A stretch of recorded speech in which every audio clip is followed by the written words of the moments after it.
Muy buenas amigos, bienvenidos a su programa Rocas Ingeniería en Construcción en nuestra página Radio Rocas CR.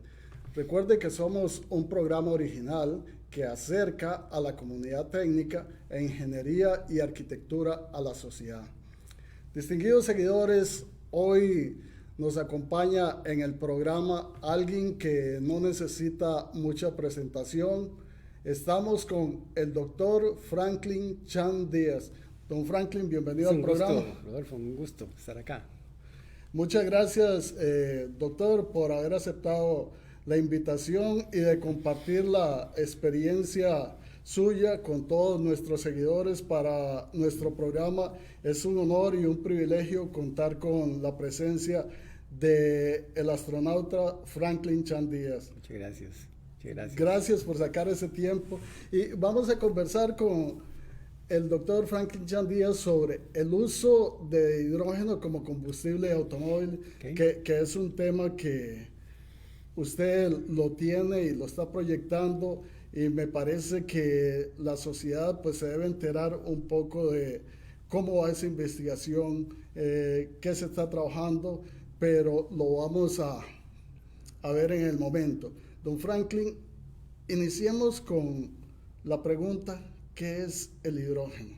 Para que nuestros Okay, seguidores okay. se empapen un poco sobre el tema. Sí. Bueno, el hidrógeno es el elemento más abundante que hay en el universo. Bueno, tal vez eso lo dice mucha gente. El hidrógeno está en la Tierra siempre amarrado a muchas cosas. Y ese es el problema que tenemos para el uso del hidrógeno en la Tierra. En el espacio el hidrógeno está por todo lado, las estrellas, el sol, ¿verdad? Hay grandes cantidades de hidrógeno en todo el espacio. En la Tierra el hidrógeno está amarrado más que nada al agua. El agua es hidrógeno con oxígeno, Sí. están pegados los dos. El H2O que El conocemos. H2O que conocemos, Claro. ¿verdad? Eso es, ahí tiene el hidrógeno amarrado al oxígeno, ¿verdad? Digamos, en los combustibles que usamos, los combustibles fósiles, ¿verdad? El petróleo, la gasolina, el diésel, todo eso. El hidrógeno está también ahí amarrado al carbono. El carbono es como el pegamento, ¿verdad? Que agarra todos estos átomos de hidrógeno y los amarra. Y cuando uno usa estos combustibles, libera el hidrógeno y lo hace en efecto retornar toda la energía que tiene almacenada en él, pero no suelta el carbono. Y ese es el problema. Sí, claro. Ese es el problema. Entonces, bueno, también, digamos, en los biocombustibles y en los alimentos que comemos, ¿verdad? Las cosas que nosotros comemos, el hidrógeno también está amarrado al carbono y le llamamos carbohidratos. Por eso se llaman Claro. carbohidratos, Ok, porque es perfecto. carbono con hidrógeno. Tal vez en el lenguaje del petróleo se le llama hidrocarburos, pero es la misma Sí. cosa, es hidrógeno amarrado al carbono. Mm. Ok. Entonces, ¿qué pasa? Que lo que queremos es poder desatar estas amarres, no las que están pegadas al carbono, porque el carbono nos resulta un problema liberando en el medio ambiente, ¿verdad? Ya nos hemos dado cuenta de eso. Entonces queremos utilizar el hidrógeno que está amarrado al agua, al oxígeno. Y eso es una tecnología que, bueno, ya tiene muchos años de uso. Se usó en los viajes espaciales, en las cápsulas de los vuelos a la Luna, las naves Apolo, ¿verdad? El transbordador espacial era una nave que operaba con hidrógeno. Nosotros llevábamos hidrógeno, claro, llevábamos oxígeno también a bordo, porque en el espacio no hay oxígeno, tampoco hay hidrógeno. Okay. Es decir, tenemos hidrógeno, pero no hay oxígeno. Entonces, ahí la idea es combinar otra vez el hidrógeno con el oxígeno. Y en esa combinación, en ese momento en que las dos cosas se combinan, se libera energía. Esa energía se libera en forma de electricidad. Y eso es lo que andamos buscando. Y esa separación, don Franklin, ¿es muy fácil de realizarla? No, no es tan fácil. Todo lo que requiere desamarrar, ¿verdad? Romper esas ataduras requiere energía. Entonces nosotros tenemos que meterle energía al agua para poder romper esas amarres. Entonces se requiere energía para almacenar energía. Eso es algo importante. Siempre todos los procesos requieren energía para poder almacenar la energía. En el caso de el hidrógeno se requiere, la energía, digamos, en el caso de la energía que nosotros consumimos en Costa Rica, en cualquier lado, es en forma eléctrica. Nosotros consumimos energía eléctrica. Esa energía se mide en kilovatios hora. Y para darle una idea, más o menos se requieren 50 kilovatios hora para conseguir 1 kilogramo de hidrógeno. Pero también con eso se consiguen 8 kilogramos de oxígeno. O sea, cuando usted rompe el agua, no solamente obtiene el hidrógeno, sino que obtiene el oxígeno. Y el oxígeno. Son dos cosas. Dos componentes. Dos componentes. Y es importante porque mucha gente cree que el enfoque es solamente en el hidrógeno. No es así. El enfoque es en las dos cosas. En el oxígeno también. El oxígeno tiene un valor. El oxígeno, hay un mercado del oxígeno. Los hospitales, ¿verdad? Los procesos industriales, hay muchas otras cosas que requieren oxígeno, hay un mercado del oxígeno. Costa Rica exportaba el oxígeno hasta hace poco, que realmente lo exportan porque en Panamá lo están produciendo más, entonces en Costa Rica dejó de exportar el oxígeno.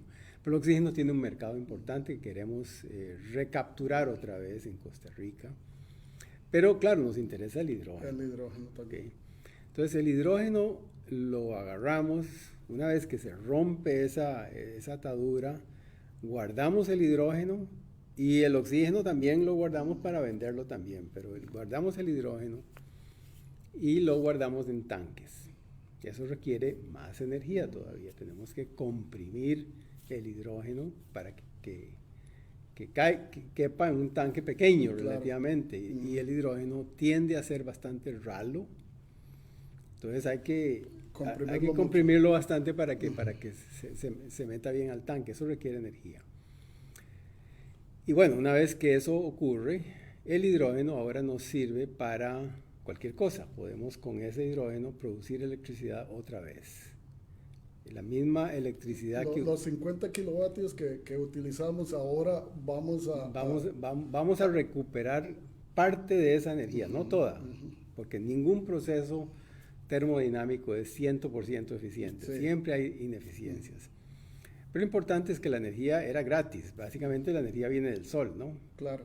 Lo que tenemos que hacer es invertir en la infraestructura para poder manipular esa energía y cambiar esas y romper esas amarras, y todo esto requiere una infraestructura, una inversión en capital, pero la energía per se es gratis. Esa no tiene una inversión monetaria para llevarla a su proceso. No es como ir a comprar petróleo a Venezuela o a México o al Medio Oriente. No tenemos, la energía nos cae del sol. Y la energía del sol también es el viento. El viento es energía solar también, ¿verdad? Entonces podemos usar energía fotovoltaica del sol para producir electricidad, y el viento también podemos usarlo, energía eólica, para producir esta electricidad que vamos a usar para romper la molécula de agua. Bueno, pero una vez que eso ocurre, usted tiene ahora un tanque con hidrógeno, y ese tanque es el que va a alimentar un motor eléctrico de un vehículo, de un carro, de un camión, de un tren, de un barco, de un autobús, de lo que usted quiera, ¿no? ¿Cuáles serían, don Franklin, las bondades del hidrógeno para escoger ese elemento para combustible? Las bondades más importantes, una es que es limpio, obviamente, el proceso no tiene carbono. Entonces estamos descarbonizando el proceso energético costarricense. Segundo, que al consumir el hidrógeno, usted recupera el agua que usó, pero el agua la recupera en estado puro. El agua que recupera es agua pura, agua limpia, y hasta cierto punto es importante porque ese es otro valor, ¿verdad?, en la cadena de valor del hidrógeno. No solamente es el hidrógeno y el oxígeno, sino el agua que viene cuando usted lo usa. Serían tres cosas. Nosotros en el espacio, en el transbordador espacial, producíamos el agua así. La nave, el transbordador espacial no tenía baterías, nosotros íbamos al espacio sin baterías, y toda la electricidad que era la alimentada a la nave era producida por hidrógeno combinado con oxígeno en estas máquinas, lo que llamamos una celda de combustible, a veces le dicen celdas electroquímicas, pilas de combustible, bueno, tiene varios nombres, pero son unidades que son como super baterías, que usted simplemente les inyecta el hidrógeno y en el espacio les inyecta oxígeno también, y ellas producen electricidad y producen agua. El agua era el agua que tomábamos y la electricidad era la electricidad que usábamos. Sí. Esta tecnología es la que se piensa aplicar a la hora de utilizar el hidrógeno como combustible y luego pues, el oxígeno también utilizarlo, y por último, como lo mencionaba antes, el agua. Doctor, ¿qué beneficios le haría al país llevar esta transformación y utilizar el hidrógeno en el mejoramiento de su matriz energética? Bueno, lo primero que ocurre es que iniciamos ese proceso de descarbonizar el país. Es decir, estamos ahora produciendo la energía para el transporte, que es la que realmente está contaminando nuestro medio ambiente. En Costa Rica tenemos la ventaja de que la matriz eléctrica es bastante limpia, pero la parte de transporte, ¿verdad? El transporte en Costa Rica no es limpio todavía, depende del diésel, depende de la gasolina, y eso es lo que queremos ahora descarbonizar la parte del transporte. Claro. Y esa es una de las bondades más importantes, que Costa Rica estaría descarbonizando su transporte. La otra bondad para Costa Rica es que obviamente no tenemos que importar el petróleo. Entonces no es que vamos a ahorrar ese dinero, sino que lo vamos a invertir en el país. Se va a quedar en el país. El dinero que se queda en el país, y ese dinero va a estar moviéndose, tiene que moverse porque está produciendo energía, obviamente. Entonces ese dinero, en lugar de salirse del país, llega a mover y a producir más empleos y producir diferentes tipos de tecnologías que nosotros podemos desarrollar en nuestro país y eventualmente exportar a la región, al mundo. Entonces yo veo esto como una muy importante bondad. Ahora, hay otra bondad que también obviamente estamos limpiando la atmósfera, ¿no? Claro.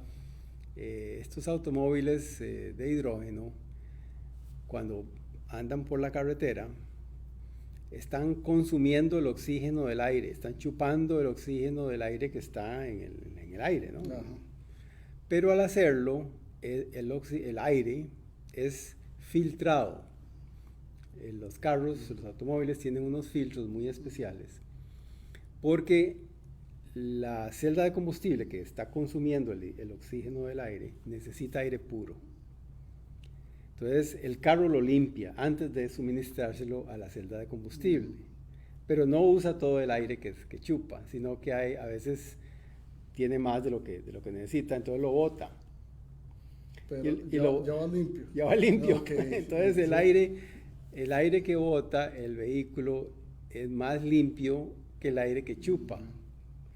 Entonces hasta cierto punto los vehículos van limpiando el medio ambiente, que es otra cosa importante. Sí. Poco a poco le voy captando el porqué en la selección del hidrógeno como combustible. También, al menos lo que pienso, alguna bondad sería que ya no vamos a estar respirando aire contaminado y en la salud mejoraría un montón. Por supuesto, eso es muy importante.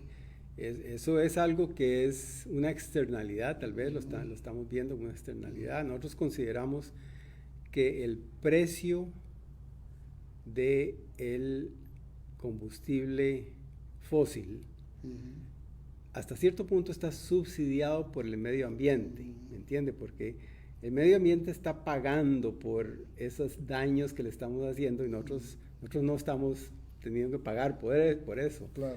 Yo creo que por miles de años el ser humano ha considerado al ambiente como un barril sin fondo, ¿no? Sí, ahí podemos echar todos los desechos y que nunca se llena. Pero hemos llegado al punto donde ya ese barril ya está lleno y se está sobrellenando, sobrepasando. Y ahora tenemos que lidiar con los desechos que estamos produciendo. Y esto es una cosa muy, muy de carácter existencial para nuestra civilización, ¿no? Estamos en una situación donde podemos ahogarnos en nuestros propios desechos.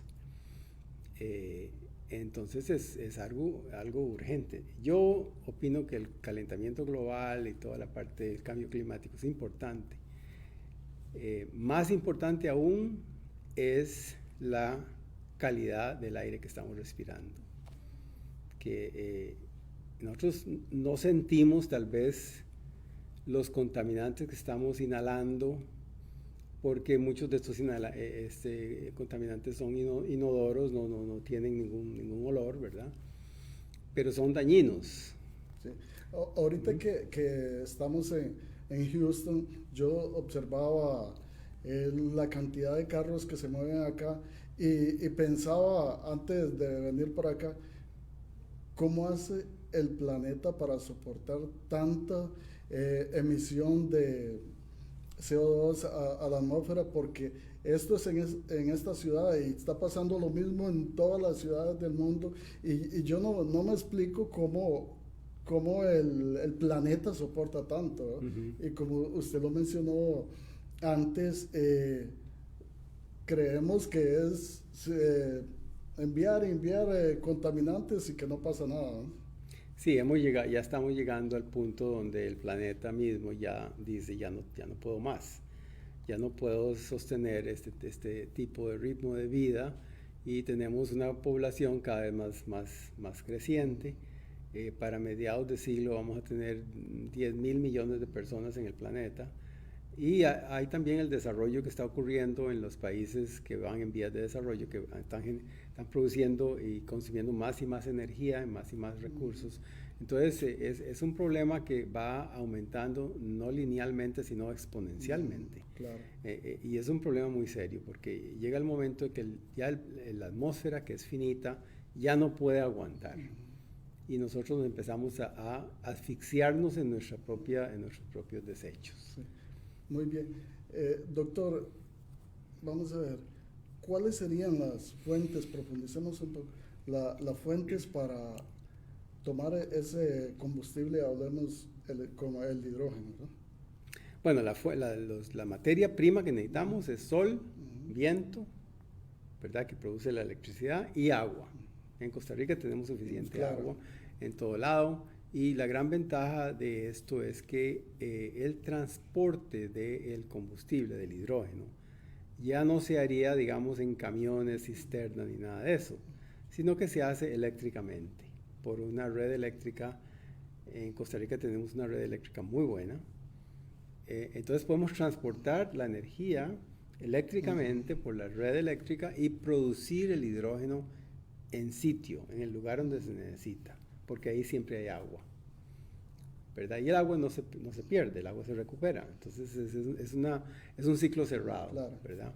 Entonces nosotros podríamos considerar una economía del hidrógeno donde podemos producir el hidrógeno en todo el país, en cualquier lado, con la ventaja de transportar la electricidad de donde hay exceso a donde hay deficiencia. Claro. donde se necesita. Y esto es una visión tal vez de una energía distribuida, que me parece que es la visión que tenemos en Costa Rica de poder tener acceso a energía en todo el país, ¿no? No tenemos que tener un sistema de transporte con camiones. Claro. No es necesario. Doctor, si pudiéramos cuantificar costo, ¿cuánto sería ese costo de la transformación de la estructura para producir esa energía? Sí. Bueno, el costo es, voy a darle unos números de una planta nominal, ¿verdad? De cómo sería una planta que podría alimentar, digamos, un número de 60 carros al día, más o menos, que es, digamos, la operación de una gasolinera normal, ¿verdad? Nosotros le llamamos una hidrolinera. No le llamamos gasolineras, pero una gasolinera normal, un tipo 60 carros al día. Estamos hablando de 320 kilos de hidrógeno al día que se estarían produciendo. Eso requiere de 1 megavatio de energía, de potencia, y la infraestructura para esa planta cuesta del orden de $3,5 millones para alimentar, es decir, se monta toda la infraestructura.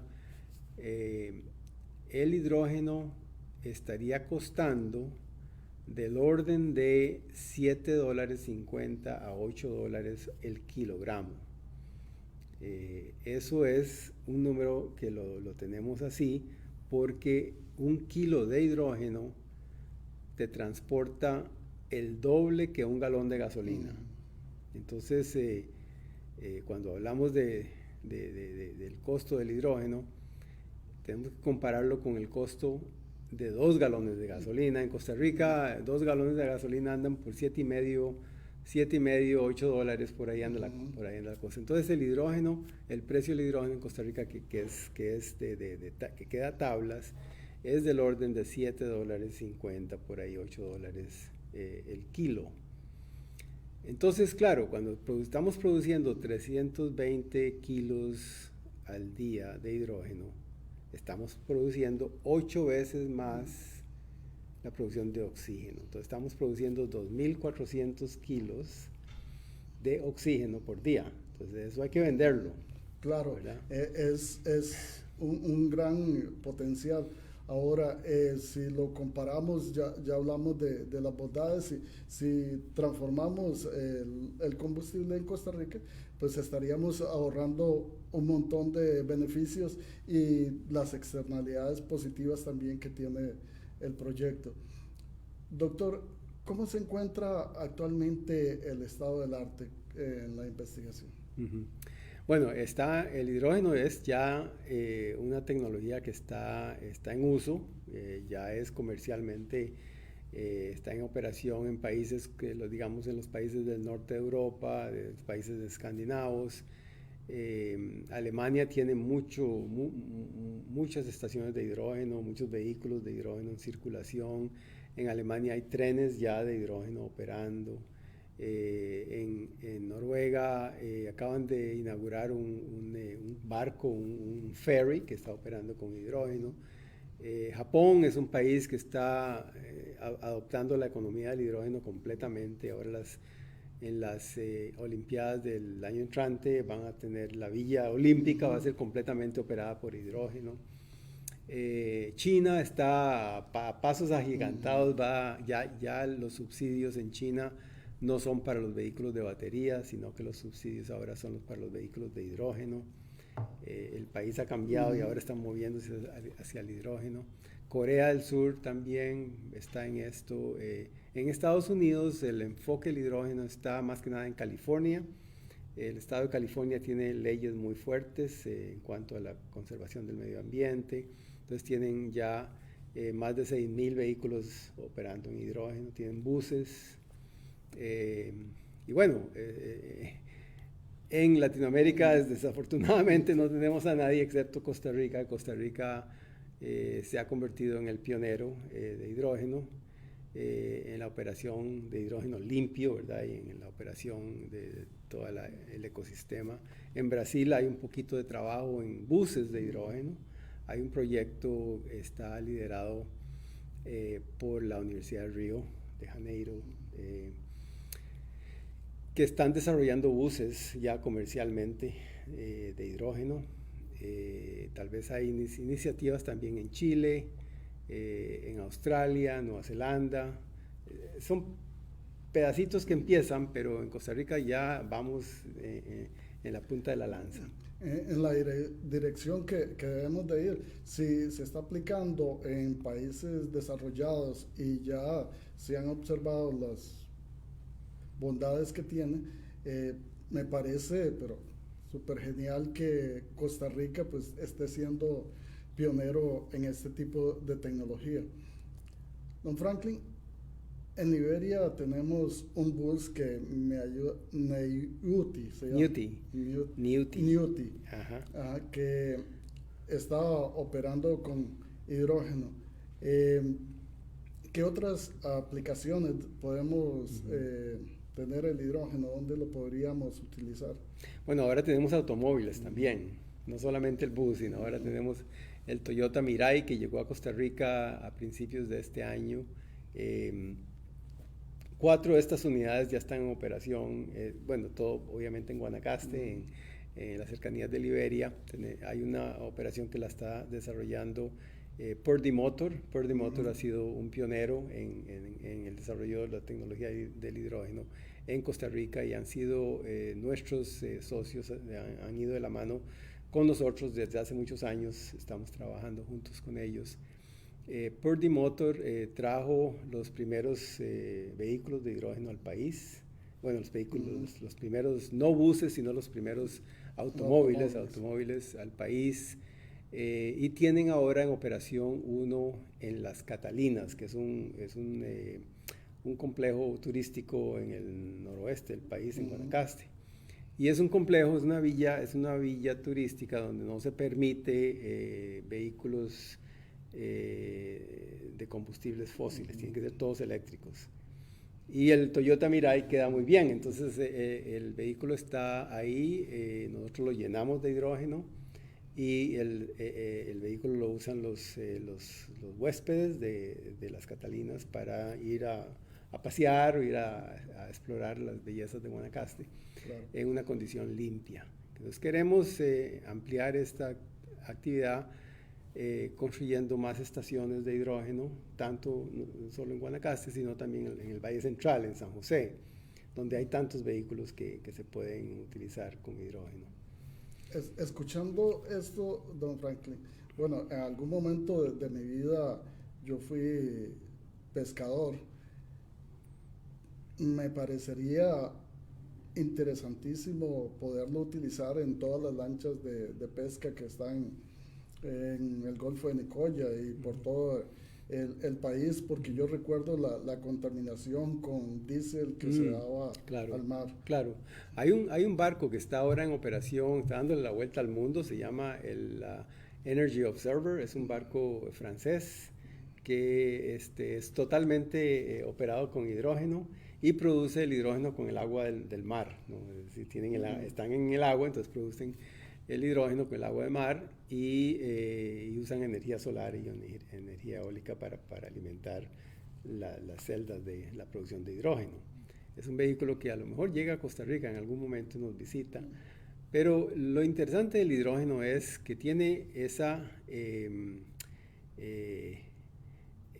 el nicho interesante del hidrógeno resulta ser los vehículos de larga distancia, los vehículos de carga, los autobuses, los camiones, los trenes, los barcos, automóviles, que uno quiera tener un automóvil que tenga una autonomía de, digamos, en el carro mío, por ejemplo, tiene una autonomía de 550 kilómetros con el tanque lleno, y el tanque se llena en 3 minutos, entonces es una cosa casi igual que tener un carro de gasolina. La experiencia de la persona es muy parecida. que no es así con, digamos, con los vehículos de baterías, donde usted tiene que cargarlos, tiene que tener tiempo para cargarlos, y la carga le da tal vez para unos 200 kilómetros, 250 kilómetros por ahí. No sé si le entendí, don Franklin. A uno ya se le agotó el combustible de hidrógeno y llega a cargarlo y en 3 minutos ya está. 3 minutos está lleno, exactamente. Se llena el tanque se llena muy rápido. Es como llenar un tanque de gasolina. Mucho más rápido porque dura un poquito más. Bueno, depende de quién lo está fuleando, pero sí, el llenado del vehículo de hidrógeno están tratando de que sea una experiencia similar para el usuario que ir a una gasolinera a cargar gasolina, básicamente la misma experiencia.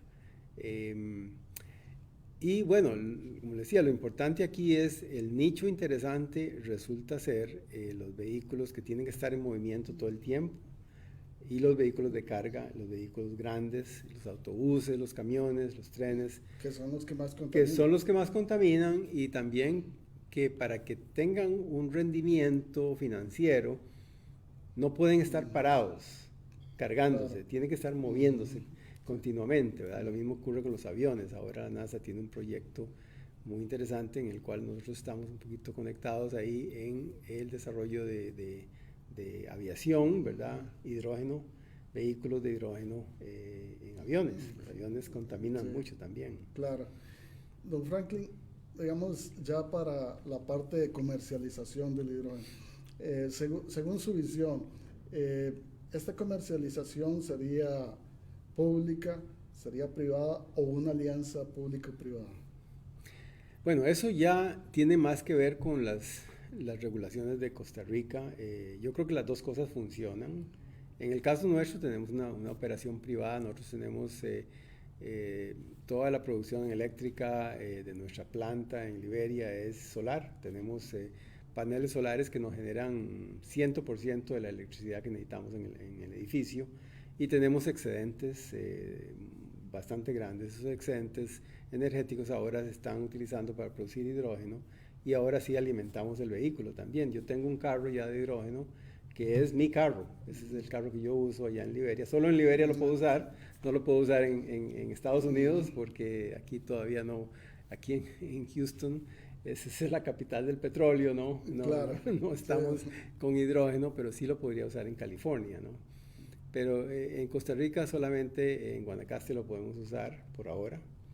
Y llegará el momento en que habrán muchos otros en Costa Rica y podemos ir por todo el país, pero por ahora está centrado en Liberia, en Guanacaste. Yo lo que creo es que es un negocio beneficioso para el medio ambiente, para el país y también monetariamente atractivo. Tiene las dos cosas, ¿no? Claro. ¿Qué tan lejos nos encontramos, doctor, de eliminar los derivados del petróleo? Eso es algo que de ahí vamos a tener que ir poco a poco con esto porque obviamente todavía existe una flota muy grande vehicular en Costa Rica de automóviles de motor de combustión interna. Es una flota que creo que es 1.4 millones de vehículos, es una cosa grandísima, claro. ¿No? Entonces estos vehículos tienen una vida útil tal vez del orden de unos 10, 15 años tal vez. Entonces yo creo que si empezamos ya, yo creo que para mitad de siglo vamos a estar muy cerca de tener si adoptamos la economía del hidrógeno ya para mediados de siglo, podríamos estar ya casi independientes del petróleo completamente. Y ayudaría mucho a la eliminación que Costa Rica quiere ser carbono neutral y esto pues va a acelerar mucho más el tiempo en que se pueda lograr. Claro, yo más bien prefiero que seamos carbono cero, no carbono neutro, sino carbono cero, que simplemente no tengamos ningún proceso que produzca, que le tire carbono a la atmósfera. Más bien carbono cero, no carbono neutro. Sí. Doctor, tenemos en Costa Rica la capacidad instalada, los técnicos como para pensar en una refinadora de hidrógeno. Bueno, ese era el afán mío en aquellos tiempos de cuando empezamos el trabajo en hidrógeno en Costa Rica en el año 2010, con nuestras primeras interacciones con Recope, cuando empezamos a trabajar con Recope en el hidrógeno. Íbamos muy bien, pero resulta que hubo escollos de carácter legal que tenían que ver con habían personas que se imaginaban que el hidrógeno no era un derivado del petróleo. Y bueno, salieron unos asuntos pseudo legales, ¿verdad? que lo que hicieron, pusieron una piedrita en el engranaje y la máquina se paró, ¿no? Entonces Claro. nosotros tuvimos que buscar otras formas de seguir adelante con el proyecto del hidrógeno. Pero el afán mío era transformar a la refinadora de petróleo a una refinadora de agua, ¿no? Básicamente que en lugar de, porque tienen toda la infraestructura de distribución, toda la infraestructura ya montada, pero en lugar de producir derivados del petróleo, podrían producir derivados del agua, ¿no? Claro. Como el oxígeno, ¿verdad? Y el hidrógeno. Y bueno, eso es un sueño que tal vez a tener que esperar a ver qué pasa con cómo se resuelven los asuntos de Recope. Entonces nosotros hemos decidido seguir adelante por el camino privado por ahora y dejar que el gobierno decida cómo quiere hacer estas cosas, ¿no? Nosotros vamos a tener la tecnología lista y en operación y serán los gobernantes los que tomarán esas decisiones. Sí. Doctor, para ir cerrando el programa, yo estaría aquí 2 horas, pero usted es una persona muy ocupado. El futuro de la humanidad se encuentra en las energías limpias. Es correcto, sí. Sí, esto es un problema que lo vemos en microscopio en Costa Rica, ¿verdad? Pero es una cosa que está en todo el planeta.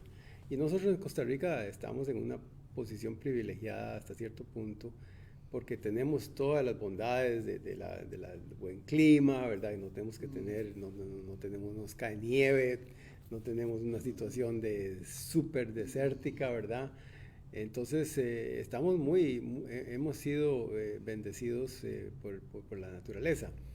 Pero sí, esto se proyecta a todo el mundo y si logramos hacerlo en Costa Rica, el mismo modelo se puede usar en todo el resto del planeta. Y sí, el futuro para mí es un futuro sin carbono. Es un futuro donde ya vamos a utilizar la energía del sol tal como nos viene, ¿verdad? En una forma mucho más directa que lo que estamos haciendo ahora utilizando el petróleo, que fueron hidrocarburos que se hicieron con el sol hace millones de años, ¿verdad? Y quedaron enterrados y ahora es que los estamos sacando y usándolos, ¿verdad? Pero estamos contaminando. Pero es energía solar, hasta cierto punto todo esto es energía solar. Muy bien. Doctor, para cerrar el programa, nuestro programa lo ven muchos estudiantes de educación técnica, también lo ven estudiantes universitarios. Un consejo de un referente para el país, para ellos, por favor. Bueno, el consejo yo siempre que le doy a los estudiantes es ver hacia el futuro, no lo que ven hoy, sino lo que podría ser, ¿verdad? Es decir, planificar sus carreras, su vida, todos sus sueños en lo que pueden ser, no lo que ven hoy. Yo me acuerdo cuando yo estaba estudiando en la universidad, que Neil Armstrong llegó a la Luna en ese año cuando yo entré a la universidad, ¿verdad? Y inmediatamente un año después, o un año y medio después, el presidente Nixon canceló el programa espacial. Y habían miles de ingenieros aeroespaciales que se quedaron sin trabajo. Y a mí me decían mis profesores, Franklin, ni se le ocurra meterse en el programa espacial porque nunca le van a dar trabajo, porque están sin trabajo. Y yo seguía con la idea, ¿verdad?, de que esto tenía que cambiar y que en algún momento el programa espacial iba a tener un resurgimiento importante y yo tenía que estar ahí en el momento que eso ocurriera. Entonces hay que aprender un poquito en cómo modificar los caminos de las carreras de los estudiantes para que ellos y ellas entiendan que hay que ver no lo que se ve ahora, sino lo que va a ser en unos 10, 15 años cuando ellos van a estar en esto. Doctor, Bueno, muchísimas gracias por atendernos acá en sus oficinas en Houston. Realmente complacidos y agradecidos, y además es un privilegio poder compartir estos micrófonos con un referente para el país, un referente de Latinoamérica y un referente mundial. Muchísimas gracias. Gracias a usted, Rodolfo, es un gusto. Muy amable.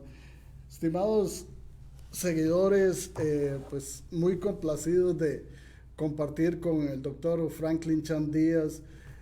Voy a hacer un agradecimiento muy especial a unas organizaciones que me ayudaron para venir acá a Houston a poder entrevistar al doctor Franklin Chan, a la Asociación Costarricense de Ingenieros en Mantenimiento Industrial, muchísimas gracias, a Uniformes Deportivo Forza, muchísimas gracias, a Servicios Contables Auxiliadora Gómez Gómez, muchas gracias, y a Transportes Turísticos Aguicar S.A., muchas gracias.